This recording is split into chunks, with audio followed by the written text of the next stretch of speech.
Pantai Timur. Allahumma salli ala Sayyidina Muhammad wa ala ali Sayyidina Muhammad. Assalamualaikum warahmatullahi wabarakatuh. Alhamdulillahi rabbil alamin.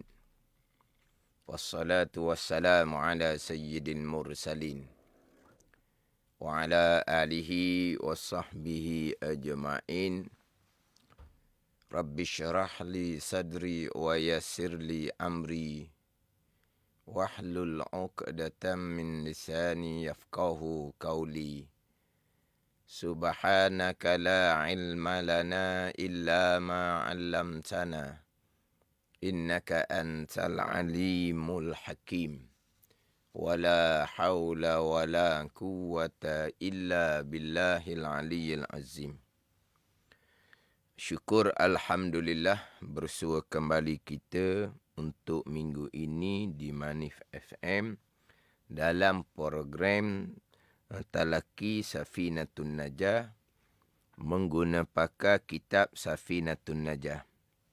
Hari ini hari Jumaat sebagai hari ilmu di Manif FM. Setiap 6 petang akan bersama-sama menimba ilmu pengetahuan dalam soal agama. Kita juga sekarang ini bersiaran langsung di Facebook Manif FM dan anda semua boleh kongsikan live tersebut bersama yang lain. Semoga segala ilmu yang saya kongsikan dapat kita sama-sama amalkan. Jadi insya-Allah slot Talaki Safinatun Najah mengguna pakar kitab Safinatun Najah akan menyambung pembicaraan rukun iman yang ke-6. Pembicaraan rukun iman yang ke-6 slot yang ke-14. Kitab Safinatun Najah edisi Jawi muka surat 2 baris bawah sekali.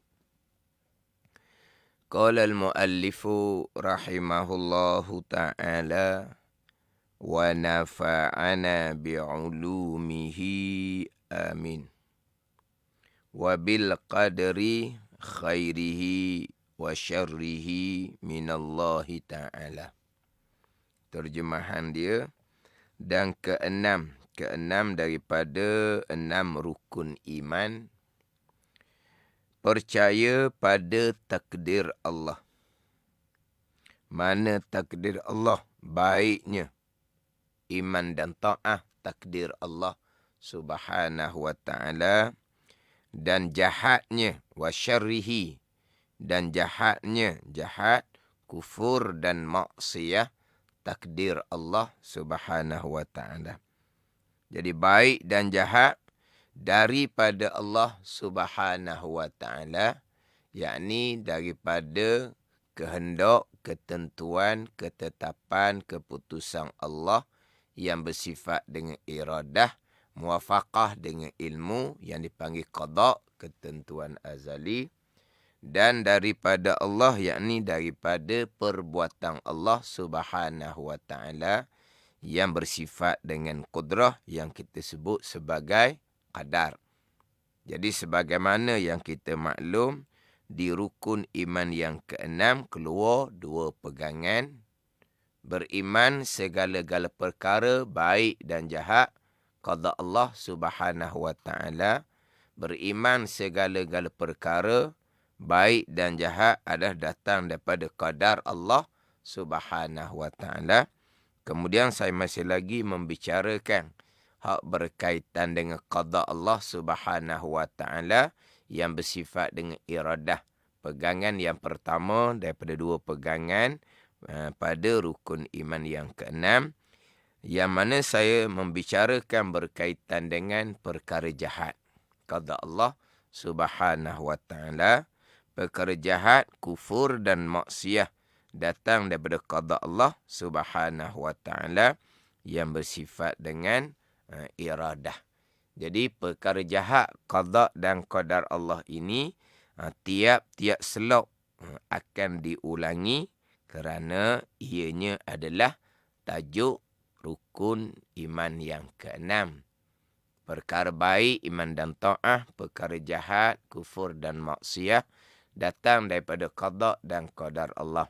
Jadi termasuk perkara jahat, kufur dan maksiyah. Datang dari qada dan qadar Allah. Akan berulang tiap-tiap minggu. Sebab ianya adalah tajuk rukun iman yang keenam. Kemudian pergi kepada adab percakapan. Adab percakapan yang baik daripada Allah, yang tak baik datang daripada kelemahan diri hamba sendiri.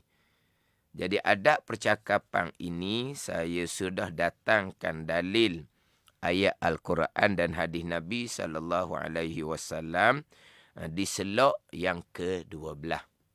Selok yang ke-13 minggu lepasnya, saya pergi kepada hukum seseorang menyandarkan perbuatan jahat kepada qada dan qadar Allah Subhanahu wa taala.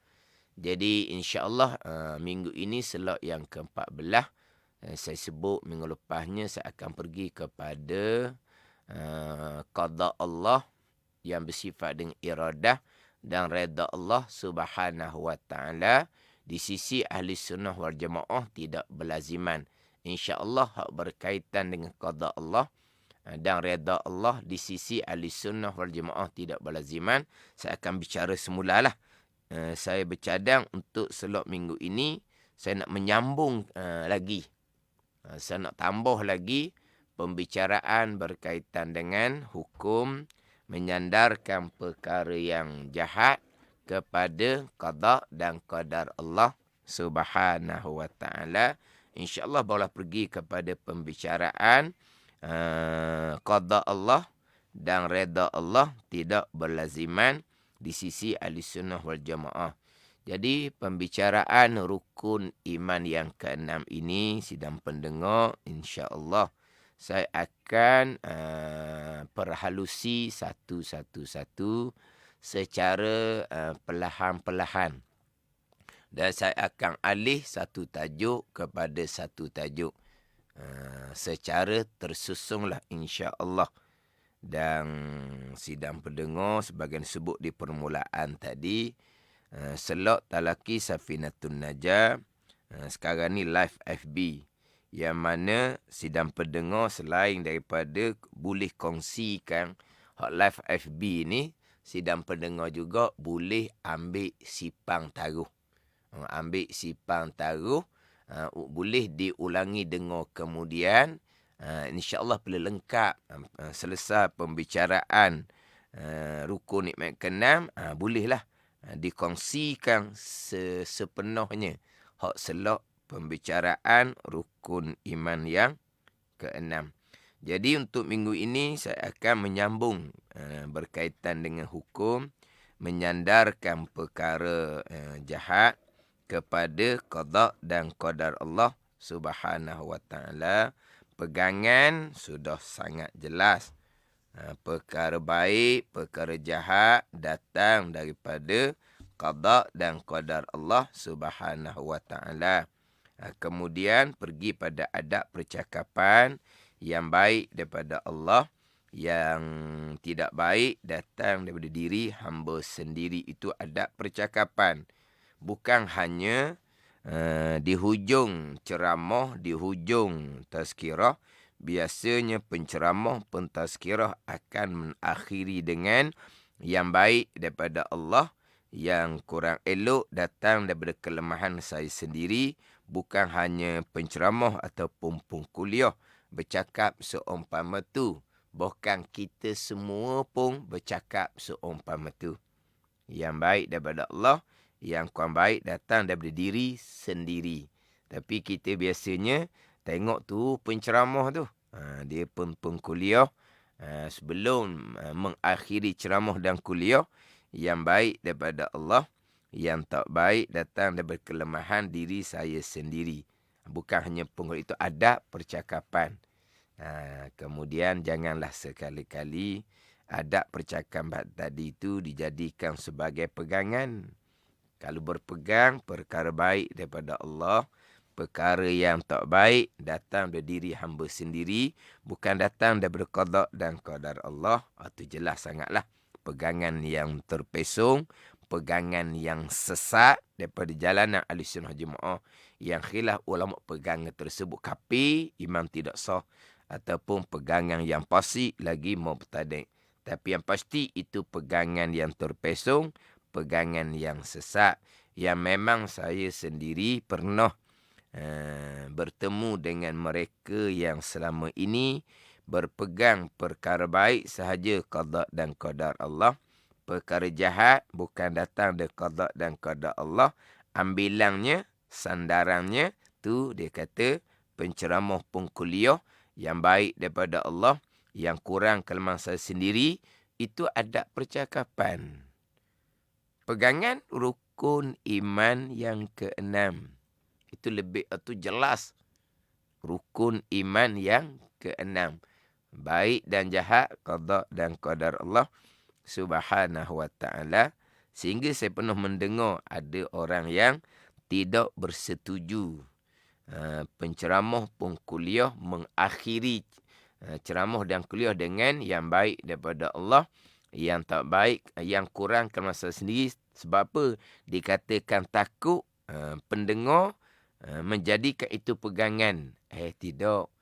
Penceramah pengkuliah yang berkata yang baik daripada Allah, yang tak baik datang dari masa sendiri, itulah maksud daripada ayat Al-Quranul Karim. Dan bukan penceramah pengkuliah, semua kita seumpama tu. Nanti kan orang pendengar salah faham, tak akan salah faham sebab pegangan tetap dah. Rukun iman yang keenam, baik jahat, datang daripada Allah Subhanahu wa ta'ala. Dan saya pernah cerita, saya sendiri pun pernah dijemput buat satu ceramah, satu kuliah. Di akhiri tu saya pun kata sama jugalah. Yang baik daripada Allah, yang tak baik, yang kurang tu kelemahan saya sendiri. Kira wallahu a'lam, wassalamualaikum warahmatullahi lah. Kira-kiranya teringatlah. Nanti kan pendengar jadikan itu sebagai pegangan, maka saya pun hura balik apa yang saya kata tadi tu. Yang baik daripada Allah, yang kurang kelemahan saya sendiri, saya hura balik. Itu adalah adab percakapan. Itu bukan pegangan. Kira-kira nada ceramah tu kira wallahu a'lam, wassalamualaikum warahmatullahi. Tiba-tiba kalau kita cakap masuk gia semula, bergerak balik. Saya hura panjang pula percakapan dan pegangan. Kemudian yang mengikuti ceramah tu pula responnya agak tinggilah responnya. Maknanya kita nampak respon tu bersungguh panjang, hura balik pegangan dan percakapan. Kena-kena memang dimaklumkan kemudian apabila dinyatakan bahawa yang baik daripada Allah, yang kurang kelemahan itu hanya adab percakapan, bukan pegangan. Pegangan balik pada rukun nikmat yang keenam, segala-gala perkara baik dan jahat, qada dan qadar. Sebaliknya kalau berpegang sebahagian percakapan tadi, yang baik saja qada Allah, yang tak baik bukan qada Allah, itu pegangan yang terpesong. Memang dimaklumkan kemudian satu kejutan. Sebab apa? Sebab ada di kalangan yang mengikuti ceramah tu memang berpegang dengan akidah yang sesat. Sebab itulah bila saya sambung huraian balik itu, jadi respon tu maknanya dapat respon lah. Dapat respon yang baik. Tapi tidak boleh nak salahkan penceramah pengkuliah. Sebab itu adalah makna daripada ayat Al-Quran. Itu makna daripada ayat Al-Quran. Surah An-Nisa saya duk baca semua tu. Ayat yang ke-79 tu. Tu saya dah baca semua dah. Dan bukan penceramah pengkuliah. Semua kita pun wajib bercakap seumpama tu. Yang baik daripada Allah, yang tak baik datang daripada kelemahan diri sendiri. Haram menyandarkan perkara yang jahat, perkara yang buruk kepada qada dan qadar Allah.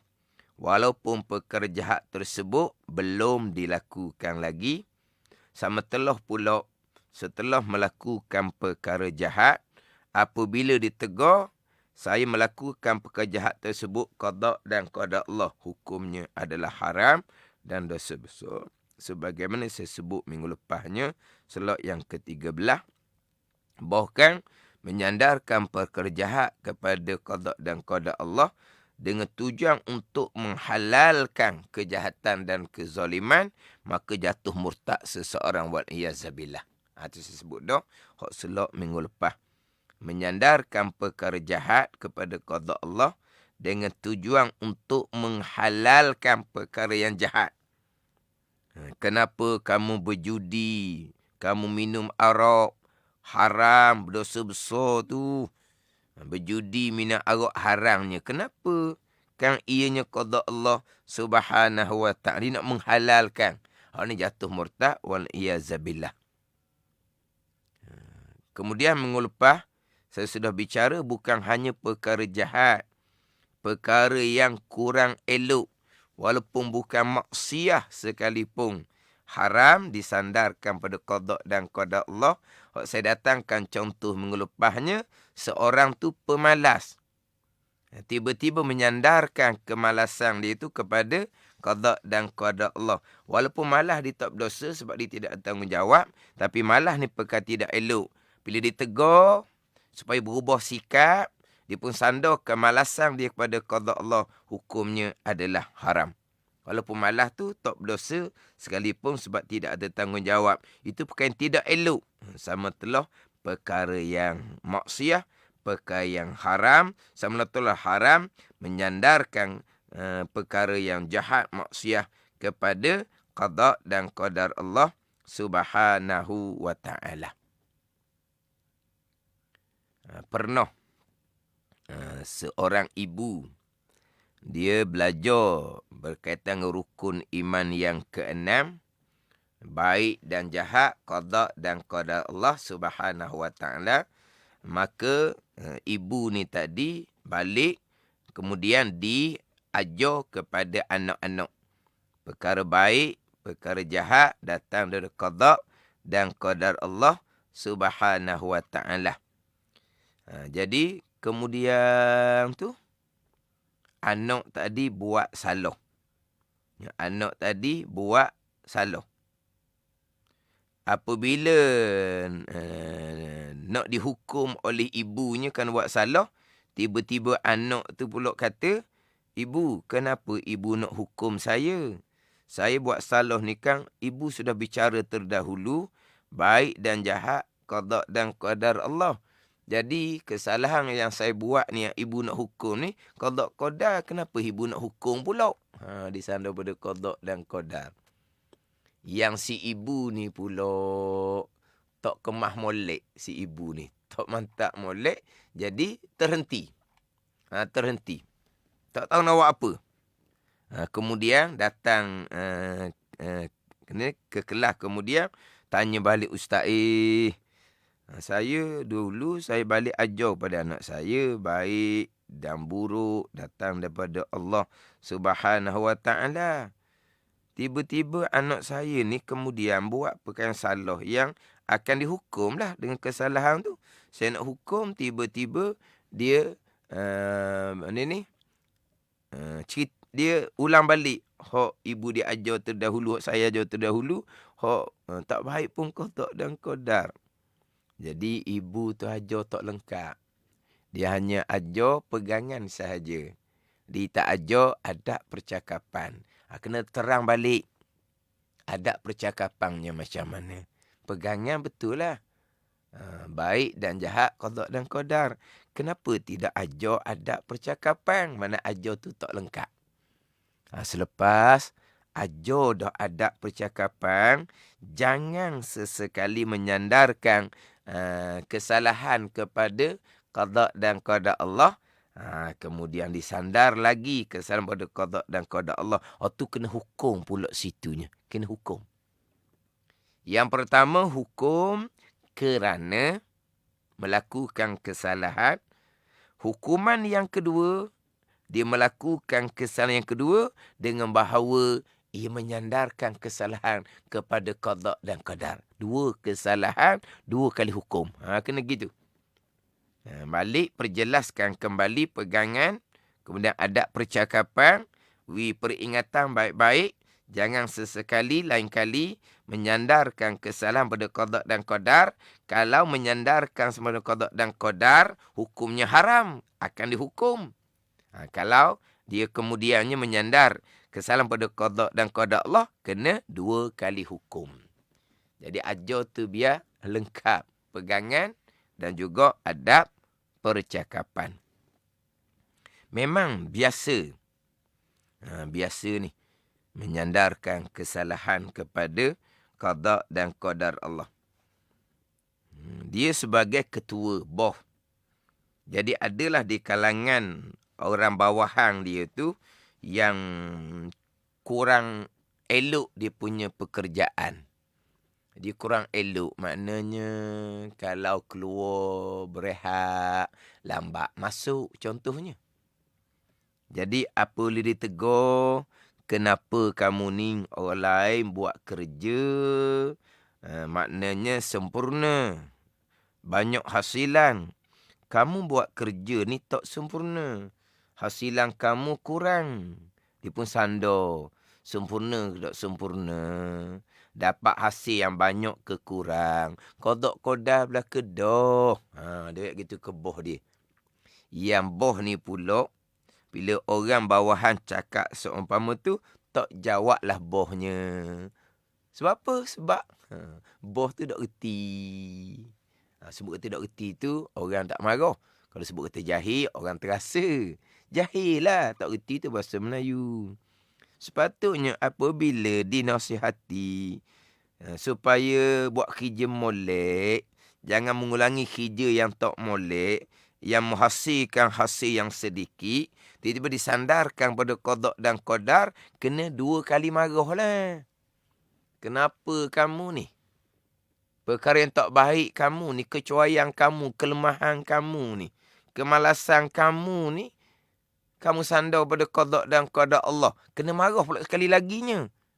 Kena ceramah molek kepada orang bawahan tu.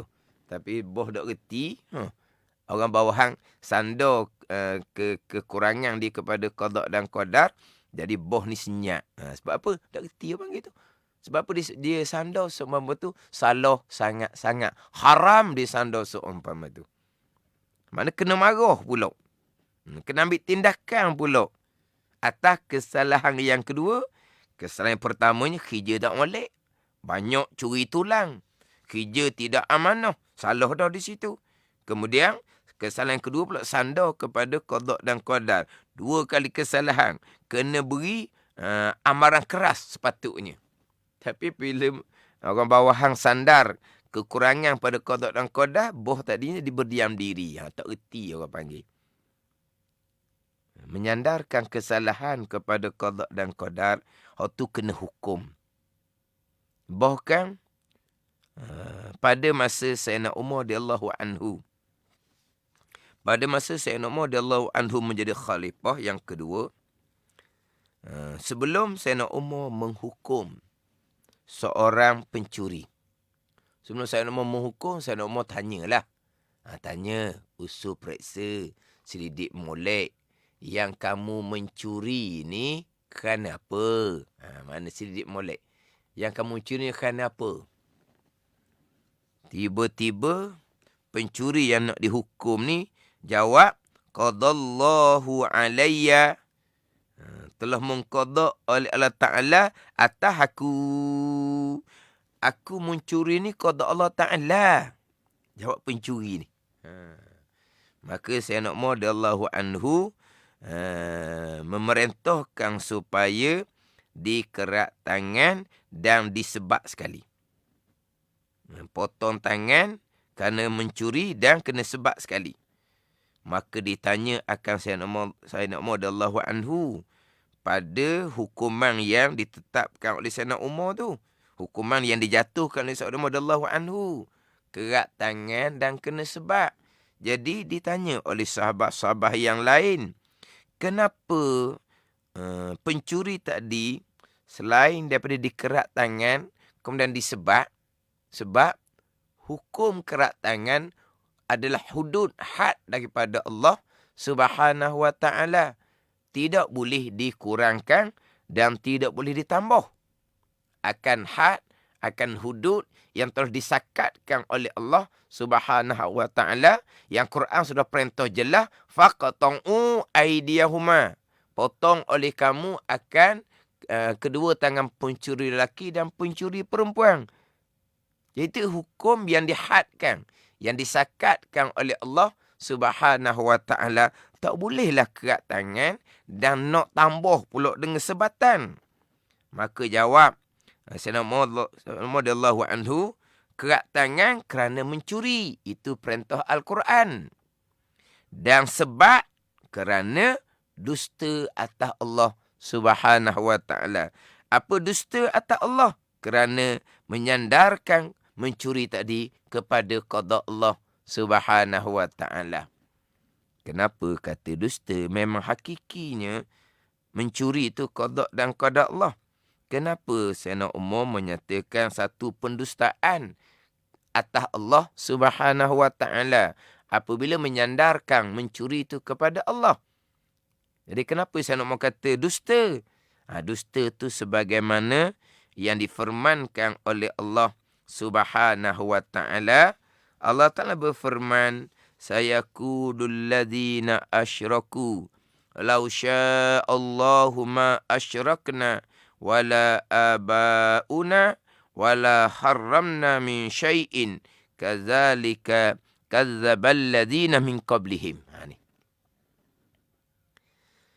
Selagi akan berkata oleh mereka-mereka yang menyekutukan Allah Subhanahu wa taala,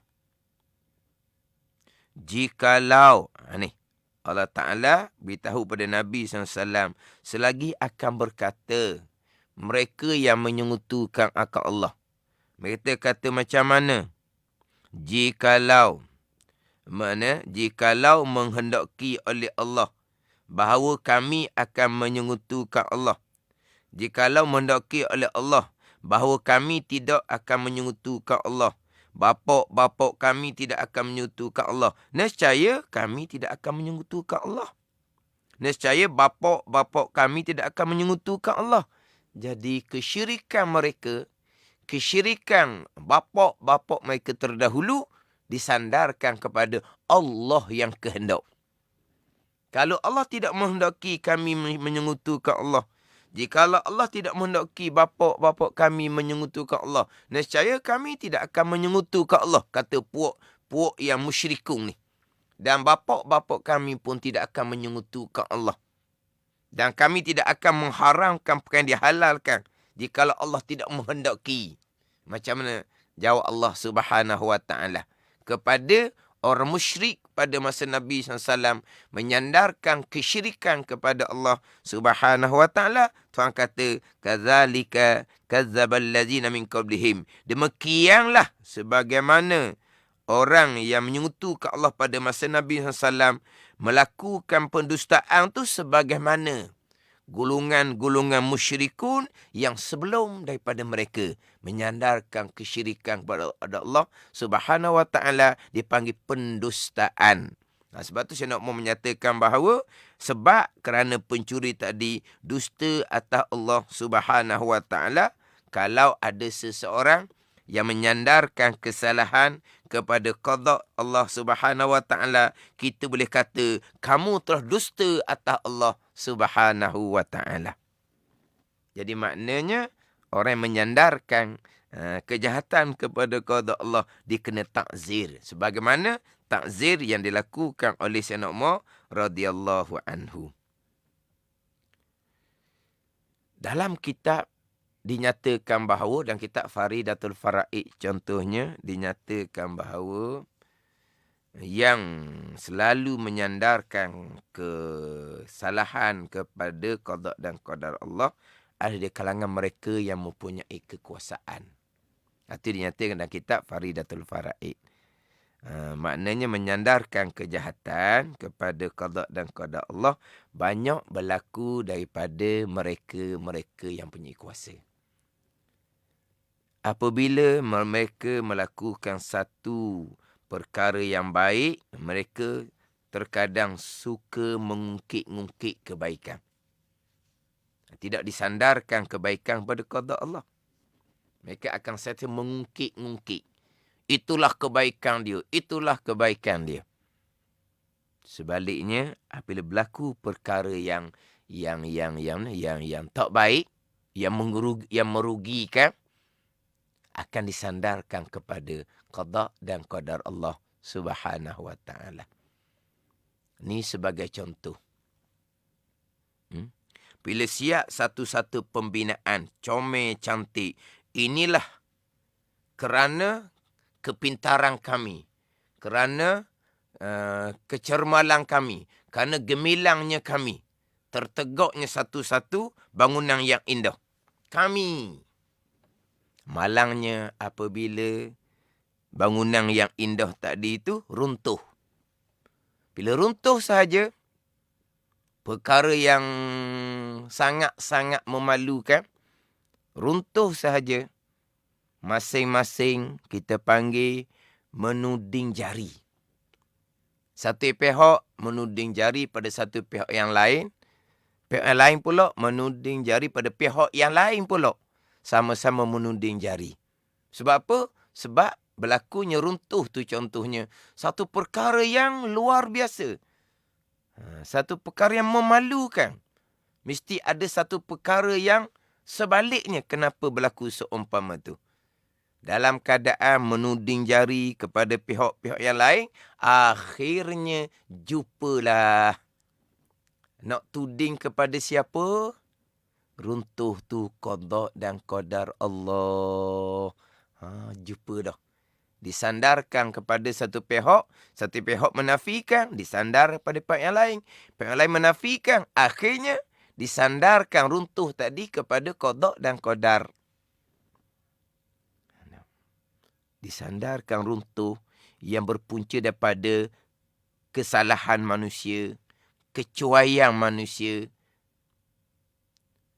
penyelewengan manusia, gagalnya manusia menjalankan kerjaan yang baik, tiba-tiba disandarkan kepada qada dan qadar Allah. Hukumnya haram, dosa besar. Ini. Orang kitab menyatakan banyak berlaku pada orang yang mempunyai kuasa. Malangnya menyandarkan perkara yang tak baik kepada qada dan qadar secara yang sangat terbuka, orang agama tidak menegur. Orang agama hanya berdiam diri apabila perkara yang pelik berlaku, perkara yang berpunca daripada kecuaian manusia, tiba-tiba disandarkan kepada qada dan qadar Allah. Runtuh tu qada dan qadar. Bila Allah mengqadakkan runtuh, siapa kita yang boleh menghalang qada qadar? Betul lah hakikinya seumpama tu. Gerak diam kita pun qada dan qadar. Tapi runtuh tu berpunca daripada apa? Berpunca daripada kesalahan manusia. Maka haram menyandarkan kepada qada dan qadar Allah Subhanahu wa ta'ala. Ni kena ingat molek ni. Jangan mudah-mudah menyandarkan kesalahan, kecuaian kepada qada dan qadar Allah Subhanahu wa ta'ala. Ni kita kena ambil faham molek. Pegangan tetap dah. Adab percakapan tu kena jaga molek. Hak percakapan harian kita mengikut adab lah. Yang baik daripada Allah, yang tak baik datang diri sendiri. Tetapi kena sentiasa peringat kepada mereka-mereka yang di bawah tanggungjawab kita. Dan kepada sesiapa pun kena sentiasa peringatlah. Pegangan rukun iman yang keenam. Sekian perkara qada dan qadar Allah Subhanahu wa ta'ala. Pernah satu ketika berlaku satu polemik Polemik ni perkara yang jadi isu yang meluas. Disandarkan kenaikan harga barang kepada qada Allah Subhanahu wa taala. Kemudian disandarkan kepada hadis Bukhari hak berkaitan dengan Nabi SAW menyandarkan kenaikan harga barang pada masa Nabi SAW kepada Allah Subhanahu wa taala. Maka berlandaskan pada hadis Bukhari, hadis Sahih Bukhari, Nabi menyandarkan kenaikan harga barang pada masa Nabi kepada Allah. Maka kenaikan harga barang pada masa sekarang disandarkan kepada qada Allah Subhanahu wa taala. Kemudian dibantah oleh agamawan yang lain. Yang mula-mula menimbulkan polemik kenaikan harga barang adalah takdir Allah, qada Allah, agamawan dibantah oleh agamawan yang lain. Salah tu. Kenaikan harga barang disandarkan kepada qada Allah Subhanahu wa taala. Sebaliknya menyandarkan kenaikan harga barang qada Allah, dia mengekali dengan apa yang dikatakan sebab berlandaskan pada hadis Jibril, berlandaskan pada hadis Bukhari. Hadis Sahih Bukhari. Nabi menyandarkan kenaikan harga barang kepada Allah Subhanahu wa taala. Jadi polemik ini berlawang. Begitu begini. Dituduh sebelah pihak Jabariyah, dituduh sebelah pihak Qadariyah. Dan polemik ini berjalan agak lama, disertai oleh agamawan yang lain, sampai ke sudah hak sebenarnya hak mana tergantung. Hak sebenarnya hak mana, hak betul ni hak mana tergantung. Ini di kalangan agamawan. Jadi macam mana orang ramai, orang awam ni, hak sebenarnya hak mana? Kenaikan harga barang pada masa sekarang qada Allah ke tidak qada Allah? Sebab ada agamawan mengatakan qada Allah, ada agamawan mengatakan bukan qada Allah. Jadi tergantung begitu sahaja. Dalam negara kita, ialah orang yang lebih tugas dalam bab agama ni ramai sangat-sangatlah yang ada autoriti. Yang ada autoriti tu ramai. Kenapa yang ada autoriti tidak menjelaskan sebenarnya hak mana? Bagai-bagai pandangan-pandangan. Oh, kalaulah kenaikan harga barang qada Allah apabila di mahkamah tuan hakim bertanya kepada seorang pembunuh, kenapa kamu membunuh? Pasti mereka akan jawab qada Allah. Takkanlah membunuh tu qada Allah juga. Jadi kalau qada Allah juga, nanti tuan hakim tanya pada pembunuh, kenapa kamu membunuh? Pasti akan jawab qada Allah. Sampai ke satu peringkat, ini golongan yang mengaku ahli sunnah wal jamaah lah ni. Sampai di satu peringkat,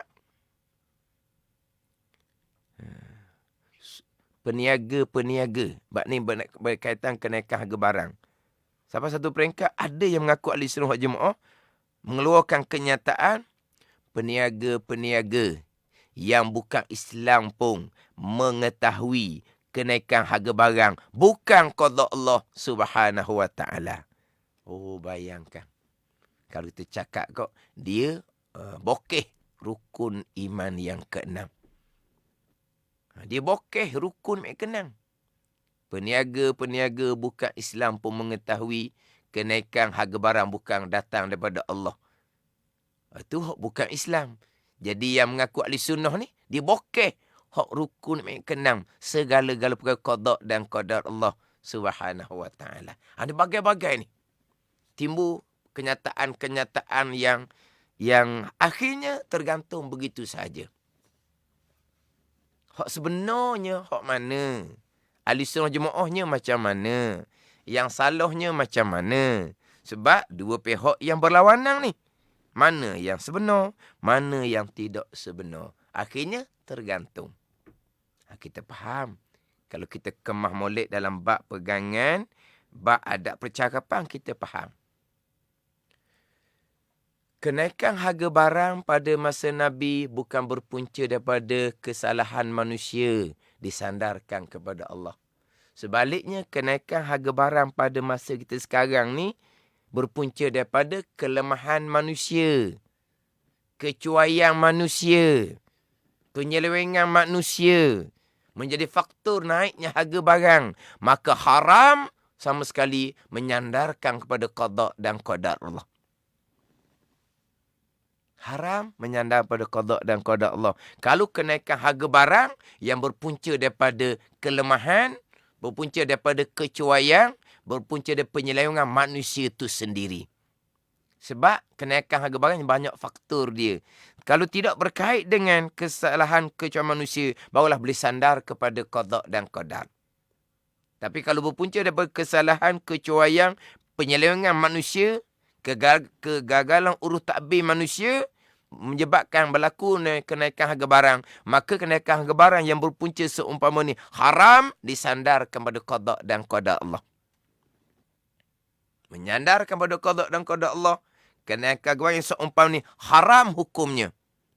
Sebaliknya, mereka yang menafikan terus kenaikan harga barang qada dan qadar Allah, berpegang bahawa kenaikan harga barang ni bukan qada dan qadar Allah, itu pegangan yang sesat. Itu pegangan yang salah. Jadi, yang jelasnya, kenaikan harga barang tadi berpunca daripada mana? Berpunca daripada kesalahan manusia, haram disandarkan pada Allah. Pegangan tetap dah. Segala-gala perkara, kenaikan harga barang ke apa ke, kesemuanya datang daripada qada dan qadar Allah Subhanahu wa ta'ala. Ini polemik yang timbul pertentangan di kalangan agamawan, tetapi dibiarkan tergantung tanpa penjelasan yang jelas macam mana orang awam yang mendengar. Macam mana orang awam yang mendengar. Ini tugas orang agama, jelaskan baik-baik. Tapi dimulai dengan menyandarkan kenaikan harga barang yang berpunca daripada kelemahan manusia kepada qada Allah, hukumnya haram. Sebaliknya, timbul pula golongan yang menafikan terus kenaikan harga barang qada Allah, itu lagi berat, itu pegangan yang terpesong. Menyandarkan kesalahan kepada qada Allah yang diharuskan satu situasi. Mana yang diharuskan?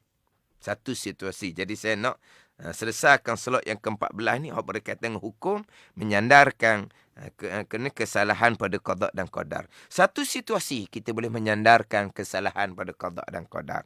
Mana kesalahan tersebut sudah bertaubah kepada Allah Subhanahu wa ta'ala, tetapi orang masih lagi mengungkit-ungkit salah lampau yang telah dilakukan, dan kadang sudah meninggalkan kesalahan tersebut, sudah bertaubah kepada Allah, tapi masih lagi diungkit-ungkit. Dahulu kamu buat macam mana dahulunya saya melakukan kesalahan, itu qada dan qadar Allah. Jadi menyandarkan kesalahan lampau yang telah ia bertaubah pada qada dan qadar Allah untuk mengelak daripada kata-kata orang, cerca orang, syarak mengharuskan, sebagaimana dalam hadis sahih Bukhari, apabila hadis sahih Bukhari Muslim, apabila berjumpanya roh Nabi Adam AS dengan roh Nabi Musa AS, maka Nabi Musa AS tanya Nabi Adam berkaitan dengan penyebab turunnya ke bumi kerana makan daripada pokok khuldi. Maka Nabi Adam AS menjawab, asalumuni ala amrin qadallahu alayya qabla an yakhluqani bi arba'ina sanah. Ni. Adakah kamu nak mencela akan daku ya Musa atas pekerjaan yang telah mengqadakkan oleh Allah Subhanahu wa ta'ala kepada aku? Jadi Nabi Adam AS menyandarkan kesalahan makan wa khuldi kepada qada Allah Subhanahu wa ta'ala. Kerana Nabi Adam sudah bertaubah, taubah Nabi Adam sudah diterima oleh Allah.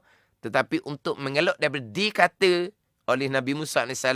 Maka Nabi Adam AS menyandarkan kesalahan tadi kepada qada Allah Subhanahu Wa Taala. Kemudian sabda Nabi SAW mengalah oleh Nabi Adam akan Nabi Musa AS dengan hujah tadi.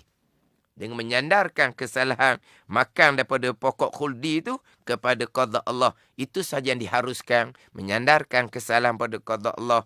Kesalahan yang telah ditinggalkan, yang telah bertaubat, tiba-tiba kemudian masih lagi diungkit-ungkit, dicerita-cerita oleh orang, maka syarak mengharuskan menyandar kesalahan kepada qada dan qadar Allah Subhanahu Wa Taala. Yang baik daripada Allah, yang tak baik datang dari kelemahan diri hamba sendiri. Pegangan tetap dah sekalian perkara qada dan qadar Allah Subhanahu Wa Taala. Akidah Ahlussunnah Jemaah wajib berpegang. Hamba ada ikhtiar dan usaha, walaupun pada hakikinya ikhtiar dan usaha adalah datang daripada qada dan qadar Allah Subhanahu Wa Taala. Jadi insya-Allah di slot akan datang saya akan pergi kepada pembicaraan yang sebut permulaan tadi. Qada Allah Subhanahu Wa Taala dan redha Allah di sisi Ahlussunnah Jemaah tidak berlaziman. Adapun di sisi Mu'tazilah, qada Allah dan redha Allah berlaziman. Apa maksud di sisi Ahlussunnah Jemaah? Qada Allah dan redha Allah tidak berlaziman. InsyaAllah sama-samalah kita istiqamah dan mengikuti satu-satu selok insya-Allah. Selok yang mana insya-Allah saya akan pindah satu tajuk pada satu tajuk secara perlahan-perlahan, secara berhati-hati. Mudah-mudahan kesemua kita diberi pemahaman dan pemahaman akidah ahli sunnah wal jamaah. Wallahu a'lam. Bismillahirrahmanirrahim. Alhamdulillahirabbil alamin. Wassalatu wassalamu ala sayyidil mursalin wa ala alihi wa sahbihi ajma'in. Allahumma ftah alaina futuhal arifin. Allahumma allimna ilma akadamin. Wa fahimna famasabikin. Warzuqna ruqat talibin. Allahumma zidna ilman wa alhikna bis salihin. Wa sallallahu ala sayyidina Muhammadin wa ala alihi wa sahbihi wa sallam. Walhamdulillahi rabbil alamin. Wassalamualaikum warahmatullahi wabarakatuh.